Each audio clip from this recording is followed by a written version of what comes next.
Good morning, welcome to Mondays with Marthie. Please subscribe to my channel. Today there's three things I want to talk about, and that is to stop, reset, and adjust. So just in case I forget, this is my adjust. I'll touch on that one first.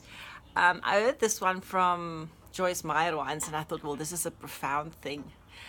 Sometimes when your flashlight doesn't want to work, it's because you put the battery in backwards, and then you take it out and you turn it around, and then it works. You adjusted it. So I think a lot of things in life is like that. It's not working, it's not working, it's not working. And when you made the adjustment, it suddenly works. So sometimes you have to make sure that you're climbing the right tree, you're aiming for the right direction. And another quote I think is very important, I think I've mentioned it before, is when you're really good at something, you have to figure out what it is first. Figure out what you're really good at and do more of that on purpose.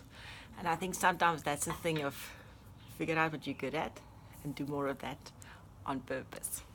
So the other two things is to stop. Now recently I read an article which I thought was brilliant about the value of stopping.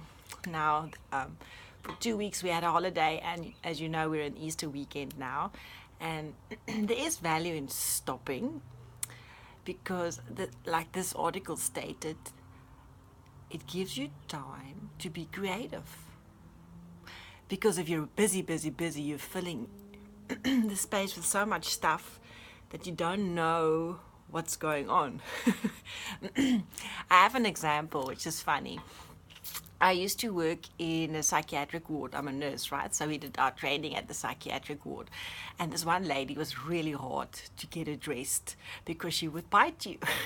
So now you have to think, how am I going to get addressed without her biting me? Okay, so what I did is, because she's got Alzheimer's, she can't remember. Okay, so all I had to be able to do is to pull a dress over her head. And then she couldn't remember if we were dressing or undressing. So just that second you need. And then she gives a cooperation because she can't remember if she's dressing or undressing. So I think, oh, we're undressing or we are dressing. So that was my secret. So sometimes stopping gives you a space to say, well, which way am I going? Is it this way or that way? And now am I still going in the right direction? And it gives you space to be creative. Now, in this article, it stated that some people are scared of having quiet moments where they're just not doing anything because they don't want to face the problems that they're facing, which I think is really true. And sometimes you need that space to sit and think of new ways of addressing problems. And this is a way for being creative. So for example, for me to do this podcast today, I was thinking of how can I make it really, really simple? Because usually I forget the 3 points. I don't have a long memory.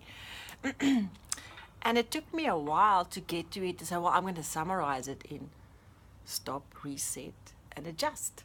Now I've got 3 words that summarize what I'm saying. Even I can remember it. And it's all because I took the time to stop and think about it, you know? So I think sometimes that's the secret, is to stop and think about it.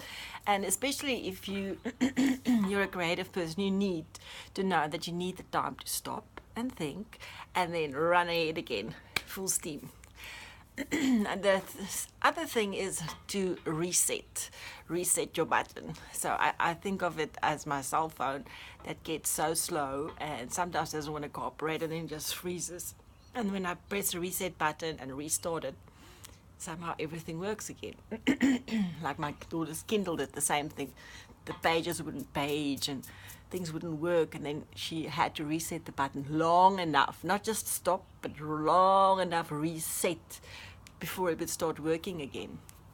So the reset button, I think, is important for me as a person to say, okay, you know, in the old days you get these little write pads that you would write on the book with carbon or something, and then when you're done drawing a picture, you would lift it up and then it will be blank again, and then you can start from scratch again. I think sometimes it's like that. You have to wipe out everything, because it became too noisy. And then you can start writing in new stuff to see what's important to you again. So you make a new to-do list. And I think that's sometimes important, because then you can take out what you value and leave out what you forgot about. So there's another thing I would put in this equation, and that is when you're like me, I'm very busy. But that's just my personality. My dad always had 10 little irons in the fire. But for me, how do I manage that is to postpone stuff. I'm not saying I'm not going to do it. I'm just postponing it. And then you know what happens to postponing, it never happens. But that's one way of calming my energy, to say it's not that I'm not going to do it. I'm just going to do it later. So, and I always say, when you are planning things, you don't have to do it today. You can put it in a life phase. For example, one day when I'm old, I'll read a lot. At the moment, I don't have a lot of time to read, but it doesn't mean I'm not going to read ever again. It's just I will do audiobooks instead of reading. It's just swapping one thing for another, and delayed gratification. So that's my point of view on a Monday, is to stop, reset, and adjust. Enjoy your week.